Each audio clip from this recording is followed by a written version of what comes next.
What up, heifer daddies and sheffersnatties and flabble tabby cabbersnappers of the sheb habberdabbers and the Hammond organ and Leslie speaker repair technicians network et al. A handful of things happened this evening of interest. The first being that the organ room, which is the A100, normally in this spot here would be the Leslie 142. But seeing as we have a newly acquired Hammond A105 out here, we're having to do some double identity. So the 142 that normally sits here is doing double duty. So this evening what was built was Rampus Fluctus. So Mr.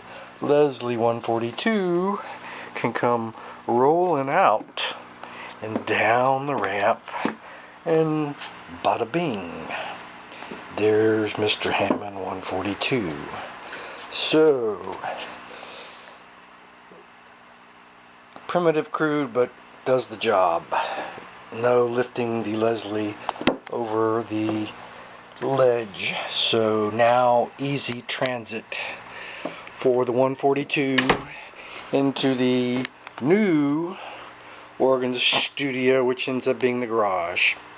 Yeah, so that's fairly significant that I don't have to lift the bare weight of the organ. It can just roll down a few feet and is here servicing organ number 2, so it is providing double service.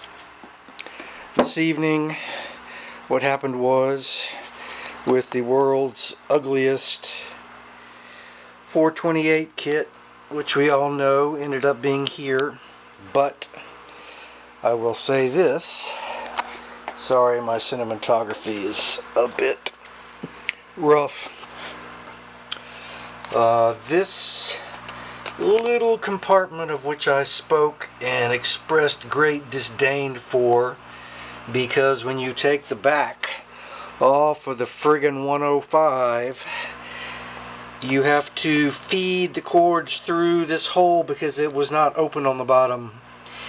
And in addressing several issues this evening, and the main issue being was the new amphenol connector that I put on the Leslie 6122 kit that I purchased from eBay for half the normal retail price, which makes you believe that it's going to be suspect in some way. But the only weakness with that particular kit was that the amphenol plug was a bit suspect. The pins sockets were a little bit loose, and so B plus power was intermittent, because if there was any pressure on the cable whatsoever, the pin would move and it would lose B plus. And so I replaced the amphenol connector in that kit with one that I happened to have lying around, and went to great pains to solder new wires.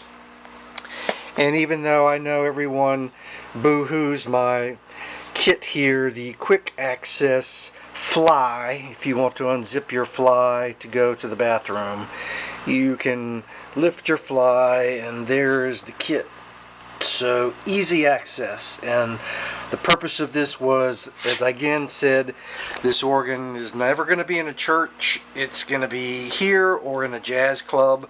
So my priority is to be able to plug in this Leslie cable as quickly as possible when I switch from the A100 in the den to the A105 out here, which means not necessarily having to take the back off of the 105, because when you do, you got 1, 2, 3 bolts, and you have to fish the wires through this hole. Well, okay, so 2 things got addressed tonight. One is I did the logical thing and cut the bottom of the hole out. So screw original. It's open now. So when you take the back off, you can just lift it up over the top of the cables. Problem solved.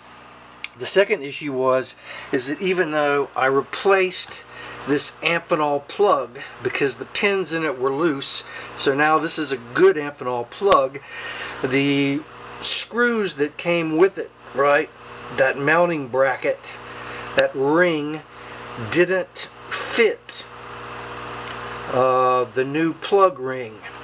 So whenever I attached this with those machine screws, this pulled loose. The screws weren't tight, and so your plug was loose.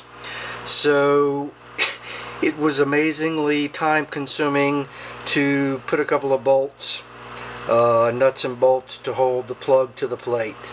So that is done, so that now my plug, even though I'm not gonna reach down there and pull it up, the pins are nice and tight, everything is good, and easy access. When you want to come out here and plug in the 142, I don't have to take the back off. I just lift the flap and ka-ching, it plugs in, which is exactly what I want.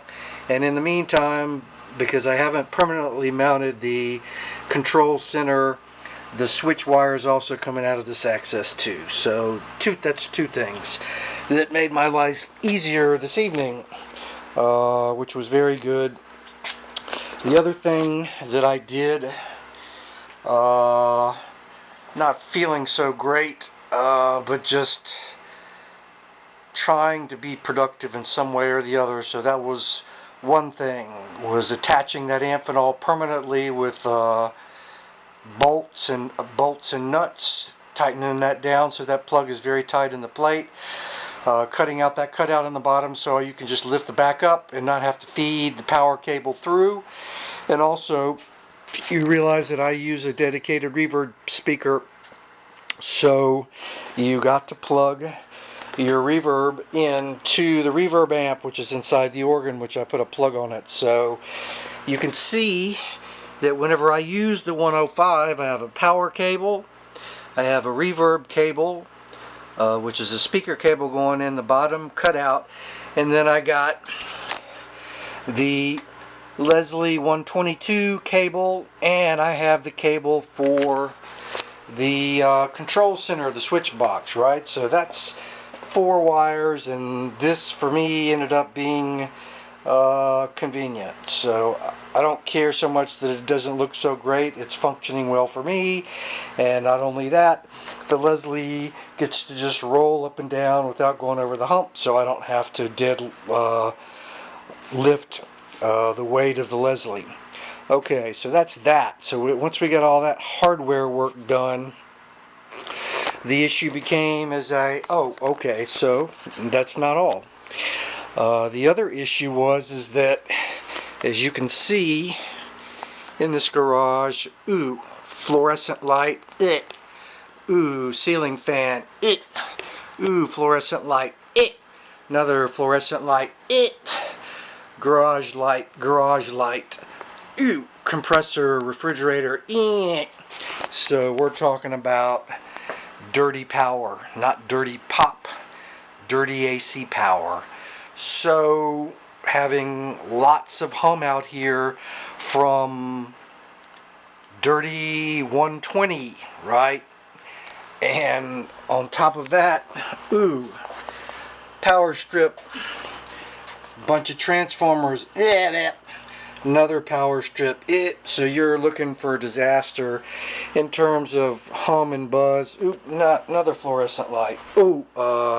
Shop light, right? So we're talking trying to get a clean sound out of your instruments with dirty power. So what happened is we now have a dedicated new outlet in the garage above the workbench, which is here.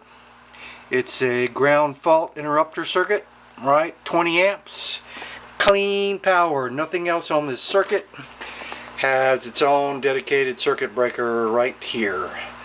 So not only do we have a new circuit breaker for the den organ room, has a new outlet in there, I have one here. So this is clean power.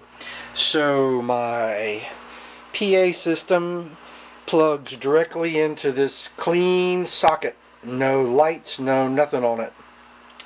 And of course in the PA rack I got a Furman PL8 power conditioner. So that conditions, that's a spike protector and a filter. So even though extension cords aren't great, they're just glorified antennas. That is a filtered power source plugged into clean, so I have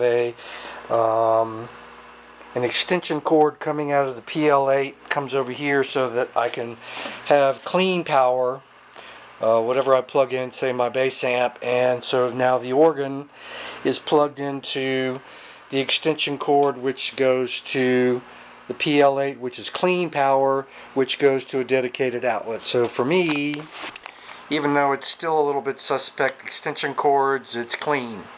So buzz hum has been reduced greatly.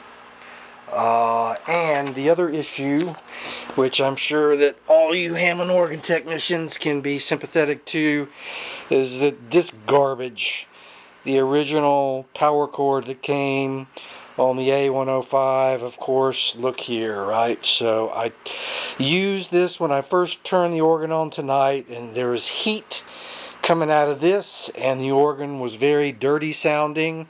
So this goes into the trash, and I just basically used a good extension cord, and immediately the organ sounded better. More power, cleaner sound with just the changing of the power cord. So that is an important thing. So those were kind of small issues tonight, but they got addressed and some success was made, and that's cool. And so now, with all of that done, oh, the last thing I did was, yes, right, make me feel stupid. Just try, if you can, to get your camera on the tripod. Get your screw in straight, man. Fuck. So, I adjusted the preamp. So, isn't this lovely? I can't get the camera on the tripod. This is the way that it's been all day. Try to thread a screw into a socket. Anyway, I adjusted the preamp gain in the swell pedal. As we all know, there's an adjustment pot. You pop out the cap, and there's a little adjustment pot in there to adjust your preamp gain so that you can overdrive, set the overdrive for the organ. So this particular A100 was super clean. Couldn't get any distortion out of it at all. So I spent a little time adjusting the screw to where I got kind of a nice overdrive, the same way that I do with the A100 in the den in there. And in the next few days, my CAN capacitors are going to come from Tone Generator Hospital. So both CAN caps and C30 electrolytic capacitor are going to get replaced in the preamp and the A100 in the den, because it has a good 120 cycle hum in it, even though the 122 amp got rebuilt. So this organ is clean and there is no hum. So after adjusting the preamp to get some distortion, fixing my Amphenol plug and securing it to the plate with some nuts and bolts, cutting out the cutout on the bottom of the front of the A105 so that you can lift the back off without feeding the cables through. That's basically what we did. So at that point, you finally get to play the organ a little bit, and as it turns out, my pedals had pulled out a little bit because I've been sliding the bench around, so the pedals were pulled out and they weren't in there the way that they should be, right? So I made sure that the pedals were in, but all of that work basically pretty much kind of paid off, and the only thing I got to do is, you know, mount the control center. So you know, for the time being, it's okay.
you.